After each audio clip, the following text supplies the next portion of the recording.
अगर कोई कहे ये स्वतंत्र विषय है, इस पर 7 दिन बोलेंगे, तो हमारे ऐसा अगर कार्यकर्ता और श्रोता रहे तो महाराज घर बेच करके पांडाल लगवा कहेंगे आपको कहीं जाना नहीं है, अब आपको 7 दिन इसी पर अपना प्रवचन करना है, करिए इस बात पर। रात वाली गाड़ी से भाग जाएंगे। मैं निंदा नहीं करता, और निंदा मैं किसी महात्मा, किसी संत, क्योंकि वैष्णव परंपरा में तो वेश को भी भगवान माना गया है। जो वेश में भी आए हैं उनको भी भगवान मानते हैं। बोला शहर वाले और गांव वालों में क्या अंतर है? बोला शहर वाले और गांव वालों में एक ही अंतर है, भारत गांवों का देश है। बोला क्या अंतर है भैया? बोला गांव में भिखारी को भी साधु समझते हैं, आइए बाबा आइए बैठ जाइए, आइए बैठ जाइए, और शहरों में साधु को भी भिखारी समझते हैं। यही गांव और शहर का अंतर है भारत का। गांव में आज भी प्राण बचा हुआ है भारतीय सनातन संस्कृति की। वहां वेश की भी पूजा होती, वेश, और वेश का पूजा होना चाहिए। लेकिन एक बात और है, अब हम थोड़े ऊपर उठे हैं, हनुमान चालीसा में आए हैं, हनुमान जी के चरित्र का रहस्य जानना चाहते हैं, तो फिर वेश में कभी कभी धोखा भी होता है, काल नेमी भी आते हैं। काल नेमी तो हनुमान जी का ही गुरु बनने आ गया था। बताओ महाराज, त्रिभुवन गुरु शंकर जी की अवतार हनुमान जी महाराज का गुरु बनने के लिए काल नेमी आ गया, और कथा भी शुरू कर दी उसने।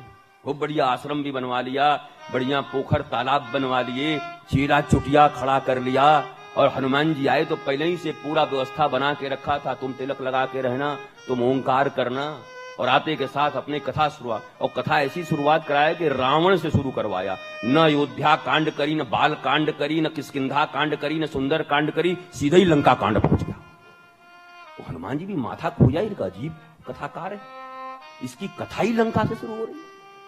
अच्छा, लंका में भी ऐसा चौपाई उठाता है कि पहले रावण का नाम लेता है, बाद में राम का नाम लेता है। हनुमान जी बोले कुछ तो गड़बड़ लग रहा है, लेकिन हनुमान जी ने कहा देश की पूजा करो, महात्मा है, क्या करें।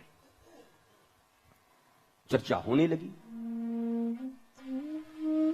बोला बच्चा मैं तो बस तुम्हारे मंगल के लिए हूं, और शक न हो इसलिए कहा कि जीतेंगे राम जी ही, चिंता मत करो, एक युद्ध हो रहा है उसमें जीतेंगे राम जी। तो उसको भी पता था कालनेमी का कि जीतेंगे तो राम ही। कालनेमी को भेज रहा था रावण, जा रास्ता रोको। बोला किसका? बोला एक बंदर है। बोला कौन? अरे हम नाम नहीं जानते, बस एक बंदर है, जाओ रास्ता रोको उसका बीच में।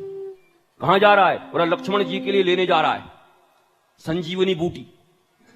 लक्ष्मण मरेगा तभी राम का भी प्राण जाएगा, क्योंकि लक्ष्मण के भीतर ही राम का प्राण बसेगा। और भगवान राम ने कह दिया था, लक्ष्मण अगर तुम्हें कुछ हुआ तो ये बानर भालू गुफा में जाएंगे, मैं तो वापस जाने वाला नहीं हूं। क्यों? क्योंकि जीवन भर तुमने मेरा आनुगत्य किया है, कभी मेरे आगे नहीं चले। राम आगे, जानकी और पीछे लक्ष्मण। आज तुम्हें इतनी जल्दी हो गई कि मेरे से पहले जा रहे हो।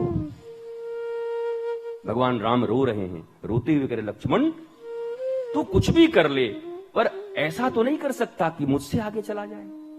इतना अवज्ञा, इतना अपमान तो मेरा नहीं कर सकता तू। मैं जानता हूं तू मेरा भाई है, अनुचर है। और क्रंदन कर रहे हैं हनुमान जी, राम जी। हनुमान जी सब देख सकते हैं, पर राम जी को रोते हुए नहीं देख सकते।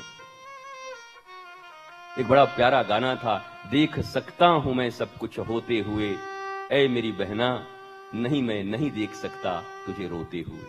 मजबूर फिल्म है, अमिताभ बच्चन गाता है इसमें, आपने भी देखा होगा। महात्मा का अर्थ ये नहीं होता है कि पहले ही कहा कि महात्मा कोई ऊपर से टपका होगा आसमान से, जैसे बहुत लोग कहते हैं कि सांप गिरते हैं ऊपर से महाराज जी इतना इतना बरसात के दिनों में। तो हमको भी पहले बचपन में लगता था कि महात्मा भी गिरते होंगे ऊपर से, दाढ़ी ओढ़े लेके ओम नमः शिवाय करके गिरते होंगे। अचानक बाद में पता चला कि हर मैया के गर्भ से, जननी के गर्भ से ही आना होगा। अरे महात्मा की बात तो छोड़ो, परमात्मा को भी आना होगा तो किसी कौशल्या और किसी देवकी के गर्भ का आधान करना होगा। परमात्मा भी ऐसे यहां नहीं आ सकता, महात्मा की तो बात ही छोड़ो, मां का आधान करना होगा। इसलिए मां का